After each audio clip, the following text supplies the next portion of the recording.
టీటీలో ఉంది సార్. అది అనేది ఈ బ్రాండీ బాటిల్స్ కూడా అప్లై చేయమని. బ్రాండీ బాటిల్స్ కి ప్లాస్టిక్ కన్జంప్షన్ ఎక్కువగా ఉంది, ఎక్కడ పడితే అక్కడ పడేస్తున్నారు కాబట్టి హ్యూజ్ కన్జంప్షన్ ఒక దగ్గర కలెక్ట్ అవుతుంది.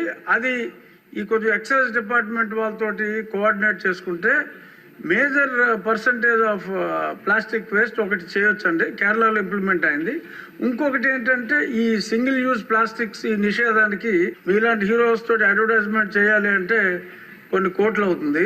మీరు సంబంధిత శాఖ మంత్రిగా ప్లాస్టిక్ని నిషేధించండి అని మీరు జన సైనికులకి చెప్పారంటే ఎవడన్నా ప్లాస్టిక్ వేస్తే పట్టేసుకుంటారు వాళ్ళు. ఆ మధ్యన బోతులు ఎలా కప్పెట్టారో కొన్ని సంవత్సరాల క్రితం రోడ్లు మీరు బాగు చేయమని పిలిపించినప్పుడు ప్లాస్టిక్ని ఆపండి అని మీరు ఒక్క పిలుపు ఎలా ఇస్తే ఎలా అంతే, ఇంకా అది ఆగిపోతుంది. సో కాబట్టి సంబంధిత శాఖ మంత్రిగా మీరు ఆ స్టెప్స్ తీసుకుంటే